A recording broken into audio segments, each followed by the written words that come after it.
Pernah nggak sih kamu scroll media sosial terus tiba-tiba merasa hidupmu ketinggalan jauh banget? Kamu lihat teman sebaya sudah punya karier cemerlang, ada yang sudah menikah, ada yang sudah keliling dunia. Sementara kamu rasanya kok masih di sini-sini aja. Perasaan itu wajar banget kok, manusiawi. Tapi kita perlu hati-hati karena kalau dibiarkan, perasaan itu bisa berubah jadi monster yang pelan-pelan mencuri kebahagiaan kita. Presiden Amerika Serikat ke-26, Theodore Roosevelt, pernah bilang sebuah kalimat yang menusuk banget. Comparison is the thief of joy. Artinya, perbandingan adalah pencuri kebahagiaan. Setiap kali kita membandingkan hidup kita dengan pencapaian orang lain, kita sebenarnya sedang memberikan izin pada rasa iri dan tidak puas untuk menggerogoti rasa syukur kita. Kita jadi lupa sama semua hal baik yang sudah kita punya dan semua kemajuan sekecil apapun yang sudah kita buat.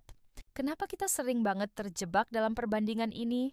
Mungkin karena kita hidup di era di mana semua orang memamerkan versi terbaik dari hidup mereka. Tapi ingat, yang kita lihat di media sosial itu seringkali cuma panggung depannya saja. Kita tidak pernah tahu apa yang terjadi di belakang panggung. Kita nggak tahu perjuangan, kegagalan, atau air mata yang mungkin mereka lalui untuk sampai di titik itu. Seorang psikolog humanistik terkenal, Carl Rogers, juga pernah mengingatkan kita tentang hal ini. Dia bilang, nilai diri kita itu tidak datang dari apa yang orang lain pikirkan tentang kita, tapi dari bagaimana kita menerima diri kita sendiri. Artinya, kamu nggak perlu jadi seperti si A atau si B untuk merasa berharga. Kamu berharga karena kamu adalah kamu, dengan segala keunikan, kelebihan, dan juga kekuranganmu. Coba deh kita bayangkan, hidup ini seperti sebuah perjalanan mendaki gunung. Setiap orang punya gunungnya masing-masing. Ada yang jalurnya landai, ada yang terjal, ada yang cuacanya cerah, ada juga yang harus melewati badai. Kita semua punya waktu, ritme, dan cerita perjalanan kita sendiri. Kalau kita sibuk melihat ke puncak gunung orang lain, kita bisa tersandung batu di jalur kita sendiri. Kita bisa kehilangan fokus dan akhirnya malah tidak sampai kemana-mana. Peneliti dan penulis Brené Brown juga menulis sesuatu yang sangat relevan. Dia berkata, membandingkan diri membuat kita lupa bahwa kita semua sedang berjuang dengan cara masing-masing.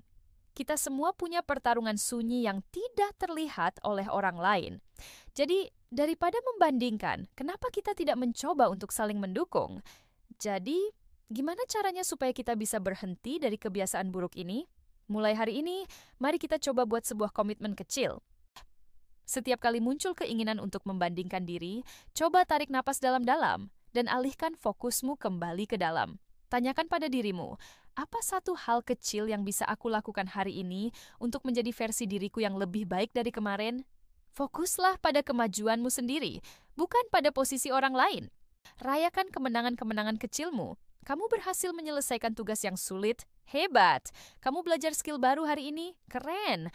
Karena pada akhirnya, hidup ini bukan kompetisi melawan orang lain. Hidup ini adalah perjalanan untuk menjadi versi terbaik dari diri kita sendiri.